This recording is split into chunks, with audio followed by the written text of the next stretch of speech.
Oh my god, men. Lele saya banyak yang mati, men. Waduh. Nah, ini adalah kesalahan para pemula yang akan kita bahas di sini agar pemula peternak lele tidak rugi, men. Tapi sebelum itu, ayo subscribe channel ini dulu. Yo, oke. Kali ini kita akan bahas bagaimana cara budidaya lele bagi para peternak pemula. Ini adalah salah satu diskusi ya di grup Facebook kita, yaitu salah satu pemula mengabarkan bahwa lelenya banyak yang mati. Nah, dari foto tersebut bisa diamati kesalahannya sebenarnya di mana sampai lele peternak pemula itu mati massal.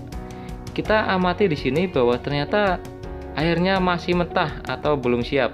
Jadi air masih sangat mentah, tidak terfermentasi dengan baik. Oleh karena itu, yang pertama yang perlu diperhatikan adalah air. Bagi peternak pemula perlu sekali mempelajari sistem air kolam. Banyak sekali sistemnya, mulai dari red water system, recirculation, dan juga green water system. Nah, ini bagi yang ingin melihat tata cara membuat green water system, saya udah ada videonya, bisa dilihat di deskripsi ya. Bagaimana cara untuk membuat ramuan fermentasi air. Itu adalah hal pertama yang harus diamati oleh pemula. Ini juga bisa digunakan dengan cara fermentasi kohe kambing ya, kohe wedus lah bahasa sininya. Bisa didiamkan 3-5 hari untuk membentuk planktonisasi di kolam. Tandanya adalah akan ada hewan-hewan dan juga akan ada plankton ya. Bentuknya seperti coklat-coklat di dasar kolam seperti itu.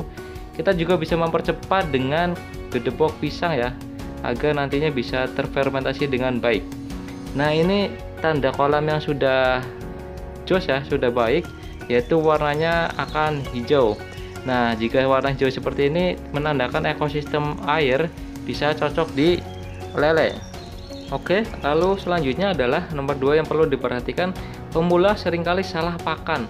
Nah, ini adalah chat teman saya yang juga masih pemula. Dia memberikan pur atau pellet dengan kandungan protein 13-15%, yang mana itu tidak sesuai dengan standar lele. Nah, otomatis hasilnya lele akan tidak rata pertumbuhannya dan lambat sekali. Nah, kita perlu nyimak ya, perlu mengerti bahwa standar kebutuhan lele adalah 30%. Nah, inilah yang kadang-kadang kita salah artikan bahwa lele itu pemakan segala. Ya segala, cuman akan sangat berpengaruh pada pertumbuhannya. Jadi bagi pemula perlu diperhatikan ini ya. Nah, sebenarnya kita juga bisa memacu dengan pakan alternatif ya, tapi dengan catatan kandungan proteinnya juga harus tinggi. Jangan sembarangan seperti pemberian sosis BS ya, karena itu sangat tidak dianjurkan, proteinnya rendah. Nah, di sini saya mencantumkan bagaimana saya memberikan pakan alternatif ya, berupa ikan giling, bisa dicek di deskripsi ya. Intinya protein harus kita perhatikan ya teman-teman. Selanjutnya adalah tidak mengerti kadar pakan atau berapa persen kita memberikan pakan. Pada saat awal-awal budidaya saya juga seringkali kelupaan, dalam artian terlalu sering kali memberikan pakan yang berlebih. Nah, hasilnya pakan sisa banyak sekali nih, seperti di kolam ini. Pakan akan mengendap nantinya. Pakan yang tidak termakan akan mengendap dan menjadi banyak sekali virus ya, seperti jamur ya, seperti sirip merah dan lain-lain. Nah, ini makanya kita perlu menghitung pakan ya, kadar pakan. Selanjutnya adalah yang sering kita lupakan adalah kita tidak sortir atau lupa sortir atau telat sortir. Nah, hasilnya seperti di gambar ini, kanibalisme merajalela. Oleh karena itu kita harus sering dan telaten untuk sortir ya teman-teman semua. Paling tidak itu kita sortir secara rutin ya, yaitu sekitar 2 minggu sekali.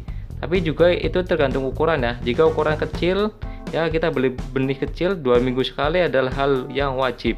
Nah, saya juga punya pengalaman nih, yaitu ada satu lele yang sangat besar yang otomatis nantinya akan menghabiskan lele kita yang kecil-kecil. Jadi kita akan rugi nantinya. Nah, ini adalah hal yang lumrah ini. Seringkali pemula itu salah pilih bibit atau tidak tahu ukuran bibit minimal yang harus dibeli oleh pemula. Kadang-kadang kita lupa ini, asal kita pilih bibit yang murah, padahal untuk pemula amannya adalah 5-7 cm up ya, 5-7 cm up paling aman adalah sekitar ukuran 7-9 cm. Nah, ini ukuran paling aman bagi pemula. Jadi harus diperhatikan ya, karena daya tahan lele usia segini cukup baik atau lebih baik dibandingkan yang di bawahnya. Jadi resiko kematian massal di kolam, resiko distribusi nanti lele mabok itu akan sangat berkurang di ukuran sekitar 7-9 cm. Ini sangat direkomendasikan untuk pemula. Selanjutnya adalah sesuaikan ukuran pelet. Ya, ini jangan sampai lupa sesuai dengan bukaan mulut lele ya. Jadi ada beberapa ukuran pelet ya yang mesti kita tahu sebagai pemula. Jadi ada PF 1000, min 1, min 2, dan min 3. Kita perlu menyesuaikan ya kebutuhan lele. Nah, ini saya juga ada video mengenai tips membeli bibit lele, bisa dicek semuanya di deskripsi. Nah, ini juga yang perlu diperhatikan ya. Kita harus paling nggak beli benih itu kalau mau diantar itu pagi atau sore ya, pagi atau sore ketika kita mau tebar benih di kolam. Dan juga ketika setelah kita tebar benih, jangan sampai kita itu langsung keburu-buru makani lelenya, nanti lele akan mabok teman-teman semua. Jadi setelah lele capek di perjalanan langsung makan itu akan mabok. Paling tidak kita puasakan lah sehari atau semalam, itu udah cukup, lumayan ya, perlu diperhatikan itu. Dan yang ketujuh adalah pelajari antibiotik penyakit lele. Kita seringkali menemukan banyak sekali penyakit lele, mulai dari jamur yang sering menerpa peternak pemula. Yang sering juga adalah sirip merah ya, yang juga sangat berbahaya atau bisa menular ke lele kita lainnya. Yang selanjutnya yang paling sering adalah juga lele kembung ya. Banyak sekali kendalanya ya, tapi kita juga bisa memberikan antibiotik yang murah secara alami yang bisa kita buat sendiri, yaitu dengan daun pepaya dan mangkudu.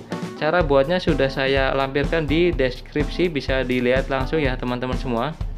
Ya, seperti ini caranya, itu tinggal ditabur aja di kolam yang nantinya itu bisa kembali menyehatkan lele. Tapi sebelum tabur ini kita perlu menguras kolam terlebih dahulu agar air itu bisa lebih baik, lebih jernih ya teman-teman, baru kita tebar di kolam.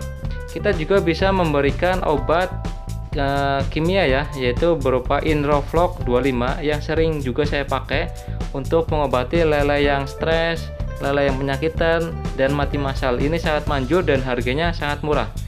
Nah, begitu teman-teman semua tips-tipsnya untuk peternak pemula, semoga berhasil. Jangan lupa subscribe channel ini ya teman-teman. Salam Patilers.